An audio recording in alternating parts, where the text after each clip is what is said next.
like a train. I ran out of words, I got nothing to say. Everything hurts, and I know love leads to pain, but memories serve our sweetest refrain. The waves came tumbling down as you float away. I'm reaching for you to tell me how my life goes on with you gone. I suppose I'll sink like a stone if you leave me now. Oh, the storms will roll, easy come, hard go, then life goes on.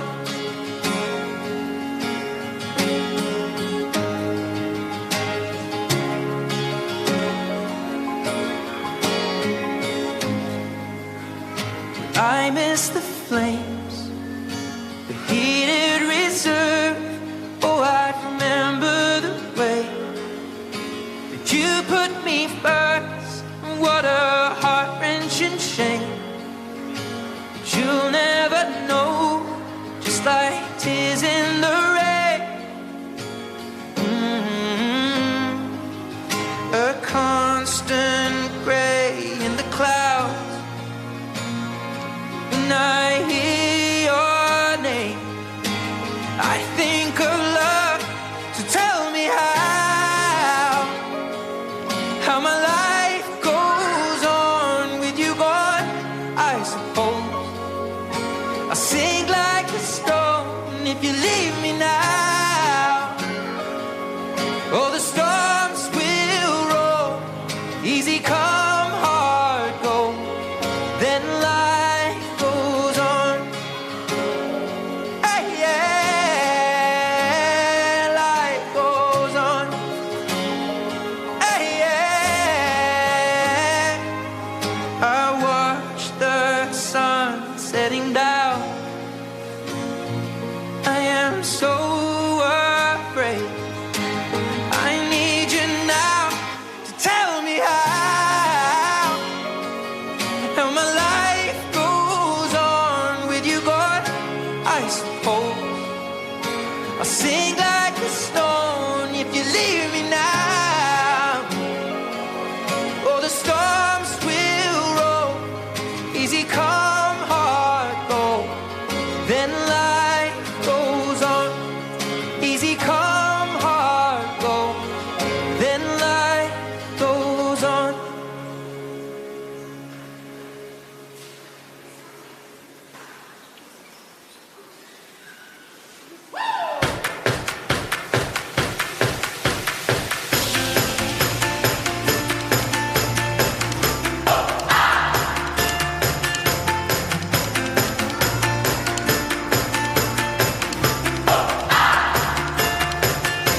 I open up my heart, you can love me or not. There's no such thing as sin, let it all come right in.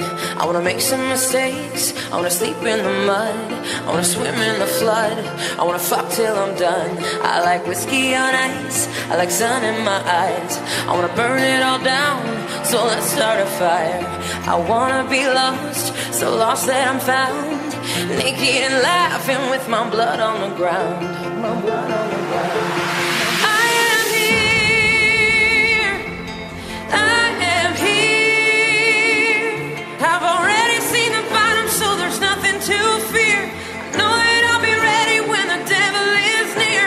I am here, I am here. All of it's wrong, but I'm still right here. I don't have the answers, but the question is clear. Let me ask you, where does everybody go when they go? Where does everybody go when they go? Where does everybody go when they go? Let me ask you, where does everybody go when they go? Where does everybody go when they go? Where does everybody go when they go? Let me ask you. May the light be upon me, May I feel in my bones that I am enough. I can make anywhere home. My fingers are clenched, my stomach's in knots. My heart it is racing, but afraid I am not. Afraid I am not. I am here. I am here. I've already seen the bottom, so there's nothing to fear. I know that I'll be ready when the devil is near. 'Cause I am here. I am here. All of it's wrong, but I'm still right here. I don't have the answers, but the question is clear. Let me ask you, where does everybody go when they go? Where does everybody go when they go? Where does everybody go when they go? Let me ask you, where does everybody go when they go? Where does everybody go when they go? Where does everybody go when they go? Let me ask you.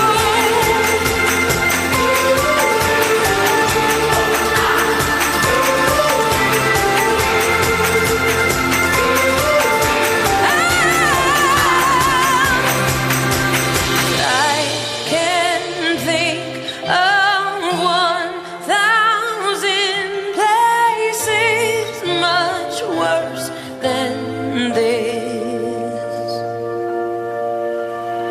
but I am here. I am here. I've already seen the bottom, so there's nothing to fear. Know that I'll be ready when the devil is near. 'Cause I am here. I am here. All is wrong, but I'm still right here. I don't have the answers, but the question is clear. Let me ask you, where does everybody go when they go? Where does everybody go when they go? Where does everybody go when they go? Let me ask you, where does everybody go when they go? Where does everybody go when they go? Where does everybody go when they go? So let me ask you. Let me ask you.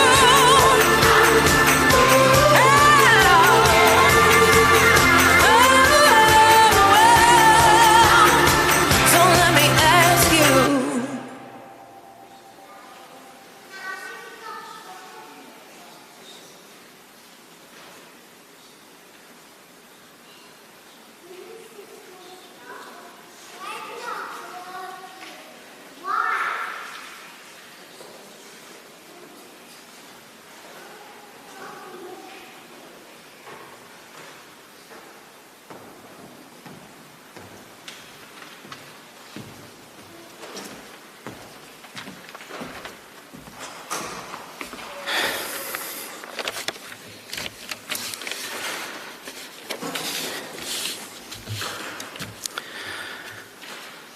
Welcome everybody.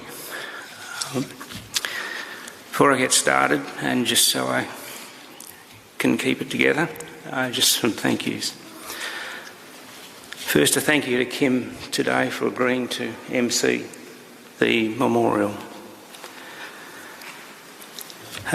Welcome everyone here today at what is the Adelaide Town Hall, and I must admit it's a most auspicious venue for today's memorial. To those watching via the video link, to those from interstate, and Chelsea Craddock and Tabitha Hendrickson who have travelled here from Girona, welcome all. Firstly, I'd like to thank Cycling Australia for their support, assistance and guidance over the last couple of months. Specifically Marnie Fechner, who is here today, CEO of Cycling Australia, Matt Pickney, who's the media manager and has helped us immensely, and more recently Sue Harper for her invaluable assistance with the memorial logistics here today. For suggesting an Adelaide memorial and then delivering on the suggestion.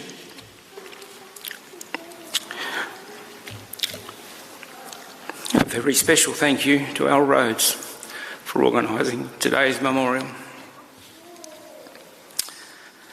To everyone else who has reached out, to Amanda, Jessica and myself, a heartfelt thank you for your kind words, shared relationships and memories. Today's memorial is being held on what would have been Mel's 33rd birthday.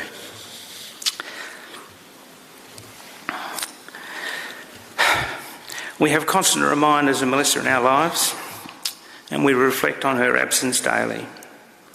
Our memories of Melissa are vast and varied, and her cycling journey has taken Amanda, Jess and I to places we might never have journeyed, adding yet another dimension to our memory collections.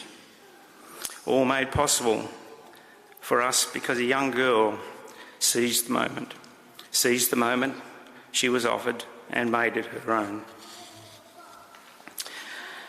We are now forever grateful to have Oliver and Madeline in our lives. Maddie, no doubt, will be a forever reminder of Melissa. Already the same confident, cheeky and fun-loving child we so fondly remember as Melissa all those years ago. Sharing my eulogy from Mel's funeral with you today is not what today's memorial is all about.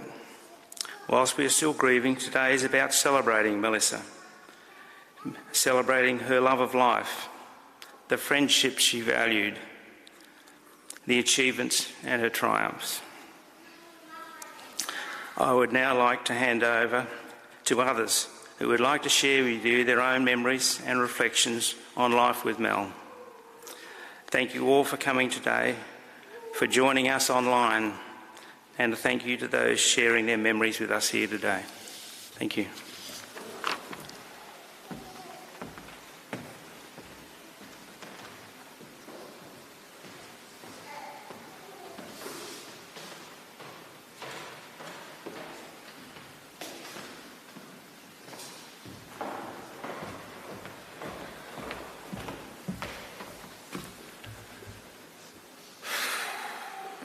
Thank you, Peter.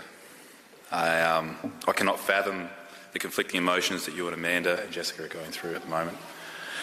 As a father myself, my empathy, I cannot articulate it. So thank you for introducing myself and welcoming everyone here today. And, I just hope that today, honouring Melissa today, can bring you happy tears in time. It's a surreal honour to be reflecting on the impact that Melissa had on so many people, including my own family. Whilst confronting and draining at times, this has been a surprisingly heartwarming journey that I've tried to unpack my feelings at no longer having her around to have a laugh with and share experiences as our families.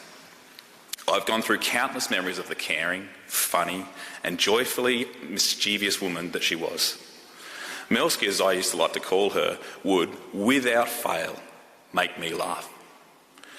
Her fun-loving spirit was evident from the first moment that I met her, and I could see why Rowan had been beaming so damn broadly that this girl actually thought he was all right, and that she rated him too. So Mel greeted me with her trademark grin, which, I love that photo, which is bang on that one. Not long after she greeted me, she made some wisecrap that he thought that he was funnier than he really was. And I knew that this girl was going to make me laugh and she was being so much fun to be around. Over the years, as they grew together as individuals and as a couple, I got to witness her drive, her intelligence and care in every aspect of their lives. It was no easy task to be the literal life of the party while simultaneously being dedicated to her craft and utterly professional. And yet I saw her lead by example and to strive to be truly present in every interaction that she had. The manner that she approached life with the intent and commitment she showed in creating a future with Rowan that matched both of their desires was truly inspirational to me. Bike riding brought Melissa into many of our lives, but she was so much more than a bike rider. Mel would go out of her way to make people feel special, be it from leaving post-it notes all around her house to make her friends find things on their first trip to Europe instead of being Spained, as they like to call it, as she was trying to ensure exhausted new parents had options for social outings that suited their needs, or bringing Christmas presents to your children, even though it was they who had travelled across the world to see you. Such was the generosity, she had a knack for making people smile. Given Mel and Rowan spent most of their lives overseas from the time that I've known them, with their midget ninja octopuses, Ollie and Maddie, who we're all enjoying seeing today, Mel was a big believer of the convenience tax concept. She was a wonderfully pragmatic and vocal advocate of understanding the value of your own time.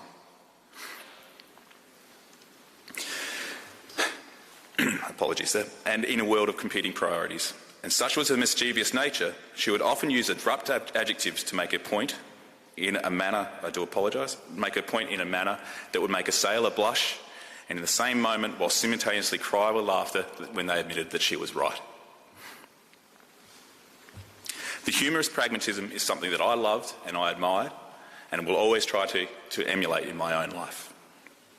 And like so many here honouring her today, having a mate like Mel was a fantastic thing because she simply exuded fun vibes. Now, those vibes were probably not the most appropriate all the time, as most of her mates here will be able to allude to. But it was still great fun to be around. Being part of today has allowed me to see Mel through the eyes of her closest friends and her family, which has been a cathartic experience for me. The women speaking here today have kindly shared with me the joy that they took in navigating life's journey together. Be it physical pain, boredom, career changes, family creation, or the realities of living abroad. These situations were universally faced by Mel with a typically obtuse and frank sense of humour. Somehow, despite being covered in baby vomit and poo, or dealing with the realities of Catalan life as an Australian, she would still manage to see the funny side of her own chaos. Her generosity and empathy, as she helped friends and family do the same, changed their lives and brought everyone closer as friends. She was the yarn that made the fabric of friendship so warm, and learning just how it impacted today's speakers has helped me focus on the joy that she brought us all, rather than being dominated by my own grief. I'm sure that everyone here and online will be just as empowered as I have been from hearing her girls talk today, and share the joy that it was to have Mel in their lives. Mel and her sister Jess shared a special connection as siblings that I hope that my own two children are lucky enough to have. From a fun-filled childhood to sharing the craziness of having kids, being mums together brought them even closer. To open our eyes to what that meant to her, I would like to welcome Jessica Locke to the stage.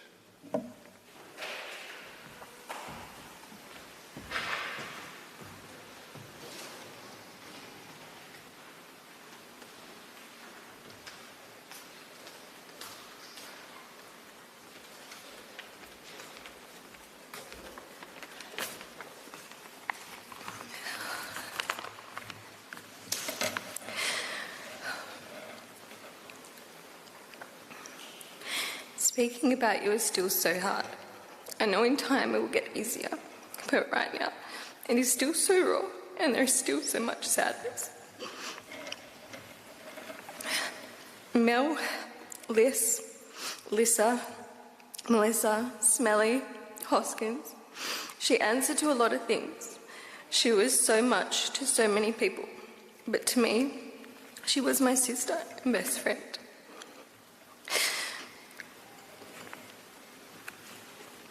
Today is your birthday.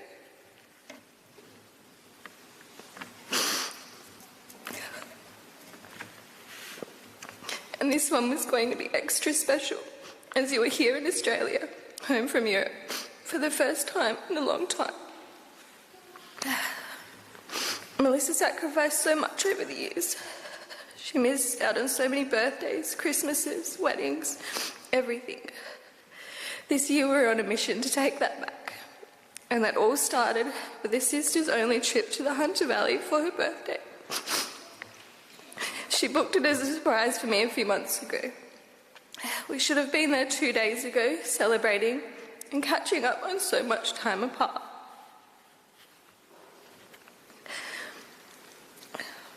We had already made family plans for all the school holidays until the end of this year.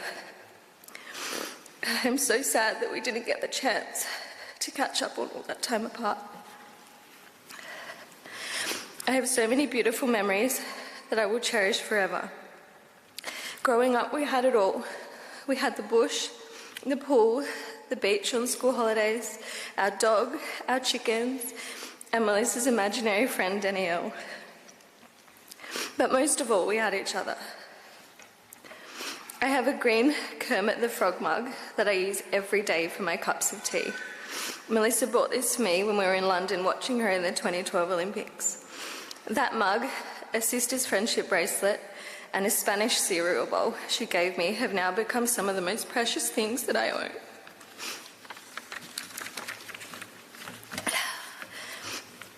Melissa had a small tattoo on her right foot. It simply said Jess, with a small infinity sign. Some of you may remember Dad touching on this in his eulogy. She could have picked absolutely anything to put there, and my name was what she chose. I remember when she told me, I was firstly shocked that she got a tattoo, but then immediately felt so proud that she had picked my name to put there. I remember telling her at the time, I'm not sure if this is something I can reciprocate, as needles are not my friend. 3 kids later, I'm still not a fan of needles, but the pressure is on. You wouldn't believe how many people have asked me when I'm getting mine done after hearing that story.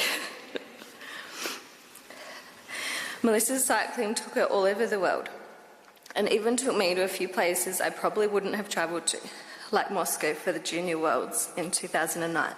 That was quite the family experience. Mick and I went to Holland in 2011 to watch Melissa and her teammates race. This was when Melissa and Mick also met for the first time. We had the pleasure of watching Amy Cure win a road race while we were there. We often talked about this race, and when they interviewed Amy at the end, they asked, "Where are you from?" And Amy replied, "Penguin," leaving most of the people very confused. A follow-up question was, "Where's that?" "Tasmania," Amy replied, leaving most of the people in the crowd still very confused. Every time any of us heard about Penguin, we would message and say, "Remember that time in Holland when they interviewed Amy?" To London 2012 Olympics. That was a trip of a lifetime, and if it wasn't for Melissa competing, I would never have gone to London at that time. I can't believe I will never walk around picking your hair up off my floor again after you visit.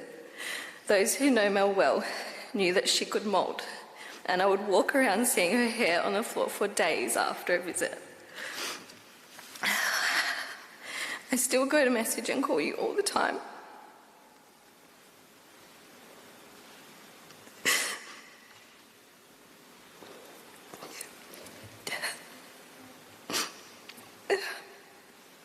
There are so many things that only you know and only you understand. And I feel so lost not being able to talk to you about them anymore. No one can ever replace that.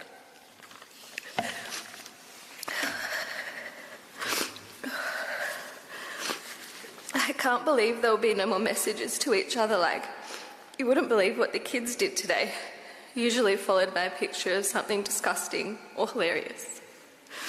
Or, "How much food did you eat today?" followed by, "Bet you didn't eat as much as me."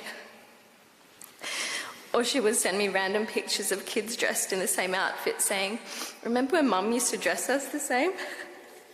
I now do this to my girls. There will be no more breaking out in song together to our favourite Disney classics, or the Beach Boys, Van Morrison, Hanson, Shania Twain, Miley Cyrus, just to name a few. Who will help me with my iPhone issues? Did you know I only just discovered how to do a screen sharing about 6 months ago? A screen recording, about 6 months ago. I was explaining it to Liz and she said, "Jess, that's called a screen recording. Just press this button on your phone." I had no idea. What happened was not fair. She had so much left to give. We all have our own wonderful memories of Mel. So talk about her. Share those great stories with your family, your friends, and your kids. Let her live on in all of us. She deserves that. It's the least we can do for her now to help keep her memory alive for years to come. She was a good egg, and I miss her so much. Last but not least, a huge thank you to our roads and the team at Cycling Australia for organising this wonderful memorial and your continued ongoing support for our family in this difficult time. Thank you.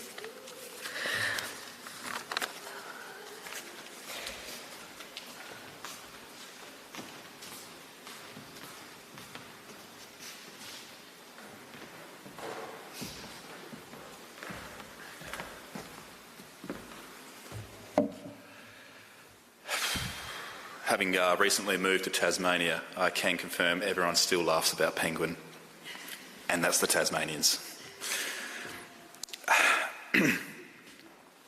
As I alluded to earlier in the service, Mel had a capacity to make her friends feel valued, which has been reflected in the commitment of so many here today. Of those, a special mention must go to newlyweds Dia and Audrey, who have come over from Dubai, and of course we have Chelsea and Tabitha, who have travelled all the way from Girona. Such was the impact that Mel had on them. Sharing parenthood with others going through the same things creates a bond between people. Discovering this whilst living in a foreign country with a completely different language and whole set of cultural barriers takes that to a new level, especially when faced with a good old sense of dark and wicked humour that Mel possessed. Mel was intentional about her friends, and I would love to welcome Chelsea Craddock to share with us all some insights at how Mel made her, Tabitha, and countless other young mums smile through this roller coaster of a time as young mums.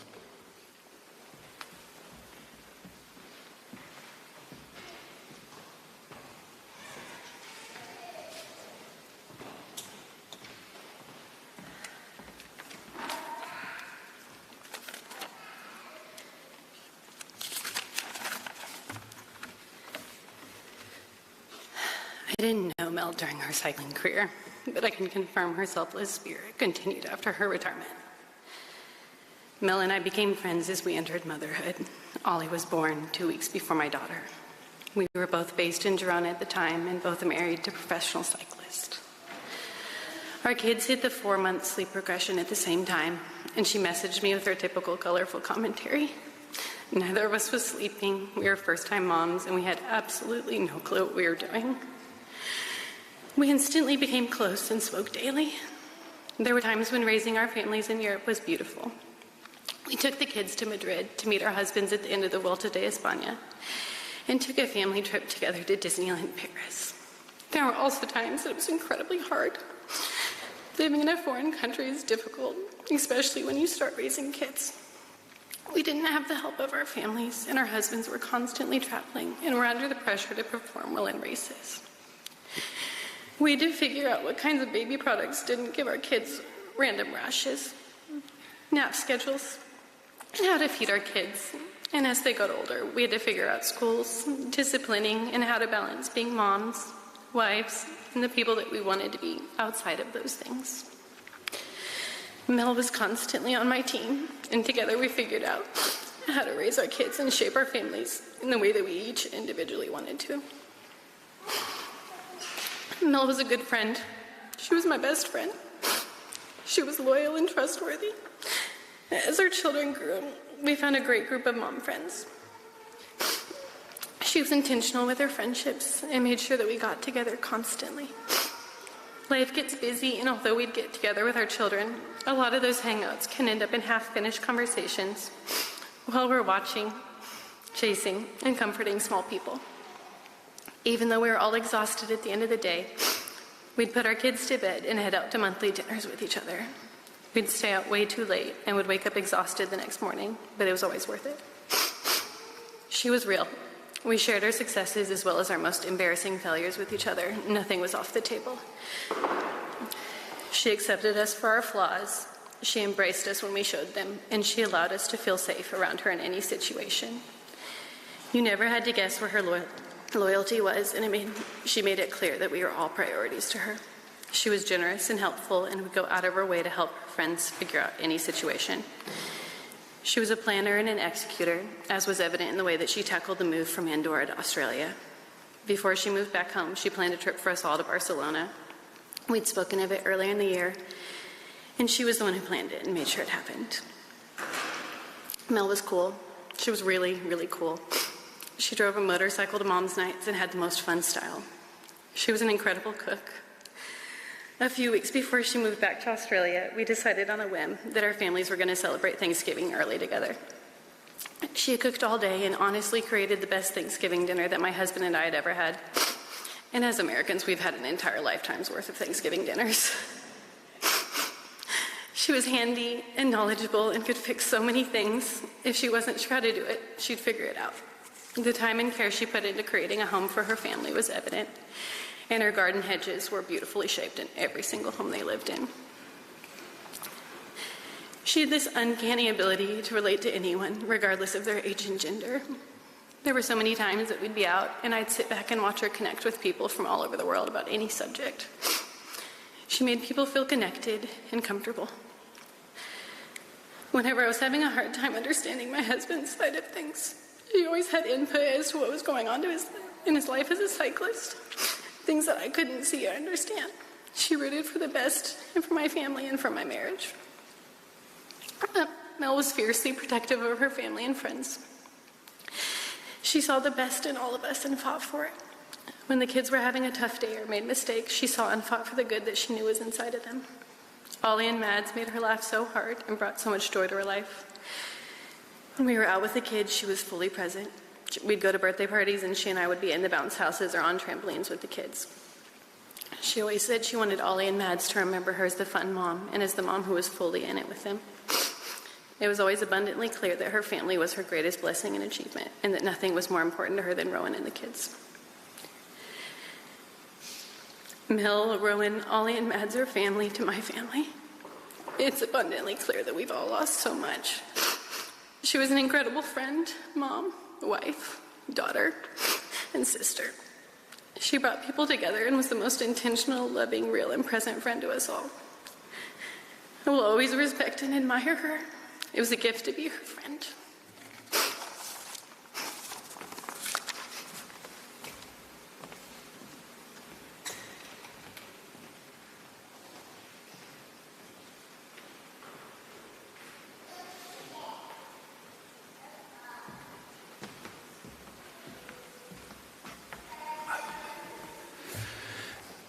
Thank you, Chelsea. I think the last time I went over to Europe, I actually came back significantly heavier than when I went across because of Mel's cooking, so I can confirm she was incredible from my point of view. But navigating parenthood, it's not the only venture that Mel approached with typical determination, grit and humour. As we all know, Mel spent a significant portion of her time and of her life on the roads and boards around the globe. The sheer enormity of chasing dreams in the public eye brought this group of women extremely close. Here to reflect on what it was like to explore life's adventures, recapture the love of something together that took so much from each one of them, and how this translated into such an empowering friendship is Amy Cure.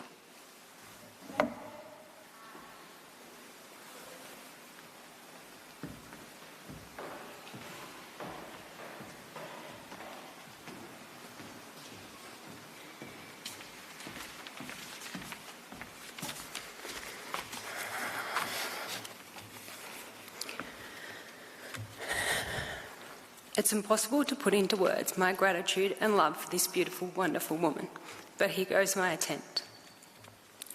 There are about 8 billion people in the world. Apparently, we meet 80,000 on average in our lifetime. What are the odds of crossing paths? Same country, same time, and same passion. What are the odds of not just crossing paths, but creating a friendship that influence is so strong?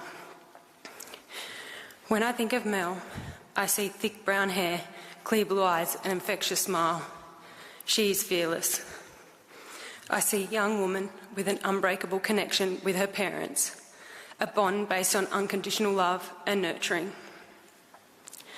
I see a sister with an intangible bond, profoundly impactful and are stable in all unpredictabilities of life. I see an auntie full of joy, not the normal kind, one who offers love, guidance, and a large touch of mischief when mum's not looking.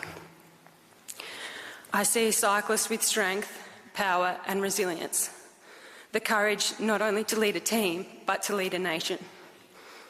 I see a woman who is so excited to share the updates of her school friends. I don't even know them, nor have I met them, but I'm left feeling as if they're also mine. I see a nurturing mother, compassionate, protective, and extraordinary, who offers the purest of love with a little bit of discipline and a large amount of adventure. I see an empowering, loyal wife, patient, supportive, and stable in all aspects of a home. I see a friend that you can confide in, that welcomes you into her home, leaving you with a full tummy, largely intoxicated, and a sore belly from too much laughter. But most of all, I see a woman who opens her arms and expects nothing in return. What are the odds? You could say 1 in 8 billion. You could say I'm the lucky one of 80,000 where the stars have aligned for our paths to cross. However you see it, I believe I'm the lucky one, fortunate enough to have that special burst of sunshine impact my life. Mel, your spirit will be forever engraved in my heart, and your connections will continue to inspire me throughout my own journey of life. Until we meet again, I will not have a glass of red or a gin and tonic without reminiscing on the good times shared. I'll miss you and love you forever. Happy birthday, my beautiful friend.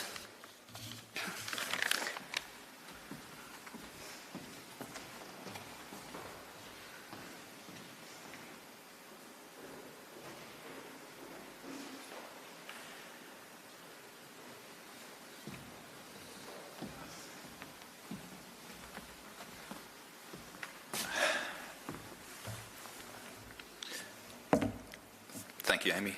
That's lovely. Finding friends as a youngster can be taken for granted, especially if we stick to the same circles as we grow up. When you're a kid, it can seem pretty easy.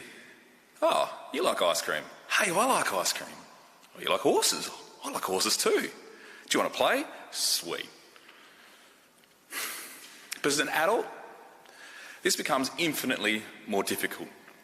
And finding new friends that you truly connect with in this time is something that you should treasure. The thing about Mel is she had this absolutely incredible capacity to truly know her friends and thrived on opportunity to see those friends from different parts of her world meet and become good friends in turn. With a mix of goofy silliness and well-planned intent, she was a great facilitator of fun that made such melding of groups amazing.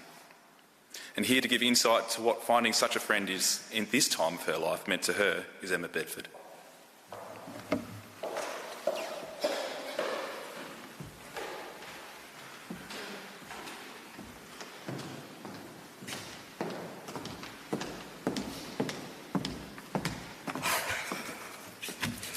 The first message I received from Mel was almost 9 years ago, and it just said, "How dare you leave me for the snow?" I met Mel when she and Rowan moved into the hotel I was managing. Each morning I'd talk to them before they left on their bikes, thinking they were mad, as they'd go out for 2 or 5 hour rides that I couldn't understand. I'd left for a holiday, and that text I received from Mel, she was seemingly upset that I hadn't bothered to tell her I was leaving. That then led me to one of the best friendships I could ask for, and one that now feels very impossible to replace. Over the 9 years, we spent most of this time on opposite sides of the world, but Mel and I always managed to stay connected. The time we did get to spend together was filled with so many memories, frequent coffee catch-ups, often at a moment's notice, dinners that included Mel's favourite nachos at Zapata's, even when we'd had a full meal at the Japanese place across the road. Shared bottles of wine, the baked treats she would bring me at work, music. There was always music. Her unmatched love of Christmas. My puppy destroying her things and running mud over us as we sat on the couch and watched Rowan's race. And Disney movies, and Mel's epic Sid the Sloth impression. We had stints as housemates when Rowan was back overseas racing. We had bikes in the lounge room, an oxygen tent over her bed, and recovery boots on the lounge. I even had a chance to visit them in Girona. We shared in some of life's most important milestones. We planned our weddings together, We were each other's bridesmaids, and we got to watch each other become mums. Through all of this, even with all these amazing memories, what has now become the most important memory is the daily text we shared for 9 years. Photos included. These daily texts brought happiness to my daily life. We talked about everything and nothing all at the same time. The kind of menial chat that can only come with your closest friend. She knew everything there was to know about me, and more often than not, she was the first person I shared my news with, and every time I would seek advice from her. It's been almost 2 months since you've been gone, and every day at least once I've picked up my phone to text you. A mix of big things, small things, and a sprinkle of nothing, just like we have for the years before. This was meant to be the best part. This was meant to be the best chapter, having my best friend around the corner, spending time together, and watching you and Rowan transition into a normal life. 9 years was not enough time, but with a friend as good as Mel, I don't think there would have been enough time in the world. I'm so grateful you were able to meet my little boy Darcy, and then you were able to support me as a first-time mum, including advice and how you could calm my anxiety as I moved into motherhood. Ollie and Maddie are very lucky to have you watching over them. Even though we won't be seeing Pink together this week, the first on what I'm sure would have been many great nights together, I know you'll be there in spirit, and I know you are most looking forward to hearing her song I Am Here that we've already heard today. That song, among many, will forever remind me of you. Melissa, the greatest friend anyone could ever ask for, fiercely loyal, supportive, joyful, and just a happy goofball. You'll forever be in my heart, forever be in my memories. I miss you and I love you.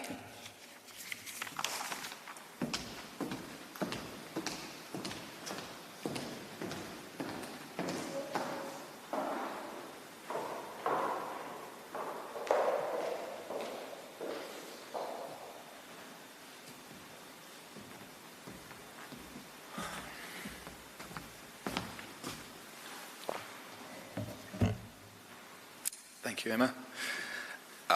My wife Tanya and I have the pleasure of knowing Emma and Scott because of Mel and Rowan and Mel's uncanny ability to connect people, and it was really lovely to hear from you. Thank you for sharing that. And thank you to each one of you today, Peter, Jessica, Amy and Emma, for your vulnerability, and also Chelsea, of course, for your vulnerability and strength as you shared the light that you treasured from your times with Mel. Thank you also to Al Rhodes for your insight and care throughout this whole process with so many. Everyone here today and watching online has been touched by Mel and a better people for having been in her orbit. We are in turn blessed to have been given the chance to learn what she meant to others today, to see her through their eyes, to contribute to these views with our own as we embed the joy that it was to have Mel in our lives into our souls.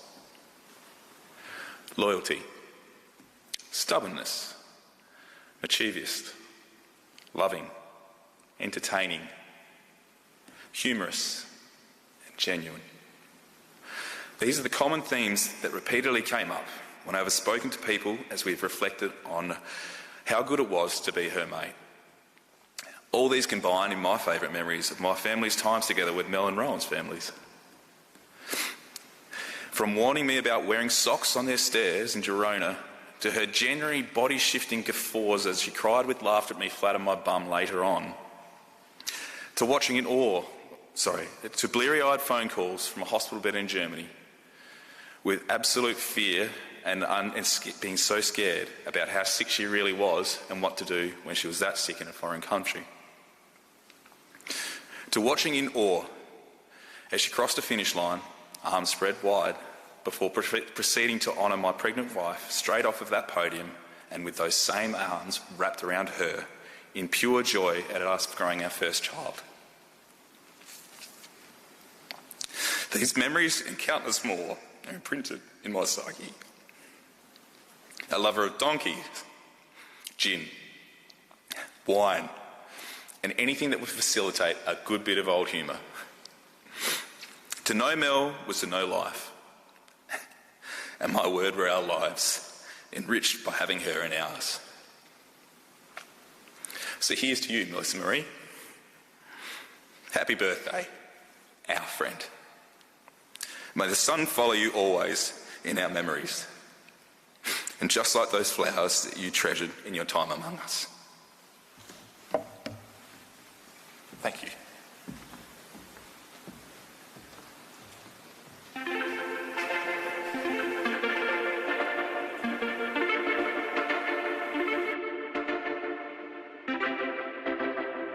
Homegrown alligator, see you later.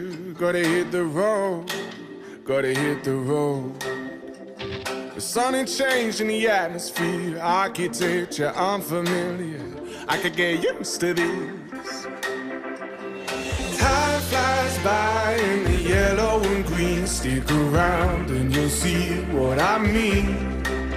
There's a mountain top that I'm dreaming of. If you need me, you know where I'll be. I'll be riding shotgun underneath the hot sun, feeling like a someone. I'll be riding shotgun underneath the hot sun, feeling like a someone. We're south of the equator, navigator. Gotta hit the road, gotta hit the road. Deep sea diving round the clock, bikini bottoms, lager tops. I could get used to this. Time flies by in the yellow and green. Stick around and you'll see what I mean. There's a mountain top that I'm dreaming of. If you need me, you know where I'll be. I'll be riding shotgun underneath the hot sun, feeling like a someone. I'll be riding shotgun underneath the hot sun, feeling like a someone. We got two in the front, two in the back, sailing along, and we don't look back.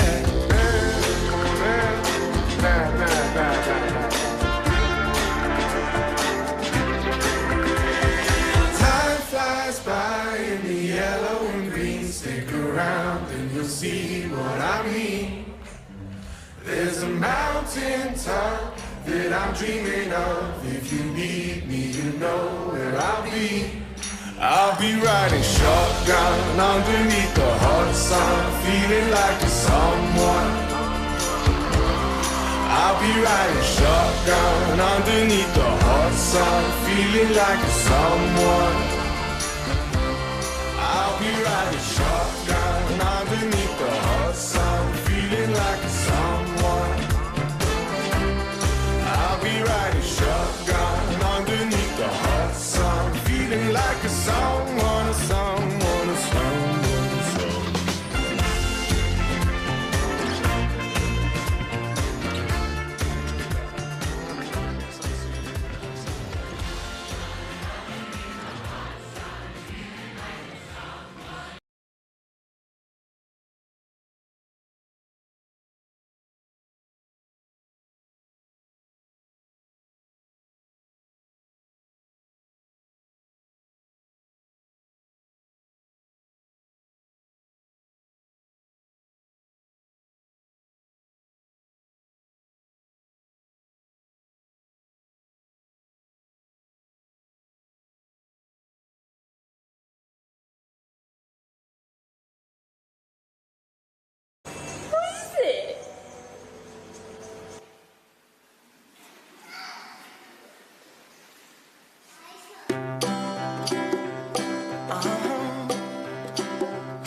If you ever find yourself stuck in the middle of the sea, I'll sail the world to find you.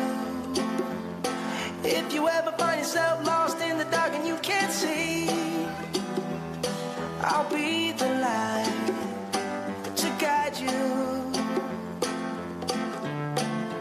Find out what we're made of when we are called to help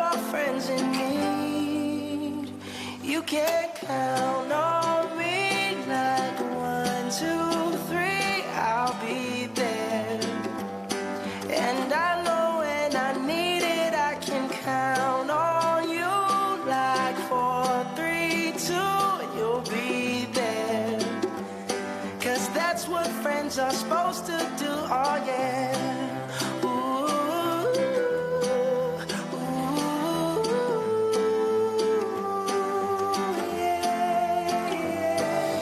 Tossing and you're turning and you just can't fall asleep, I'll sing a song beside you.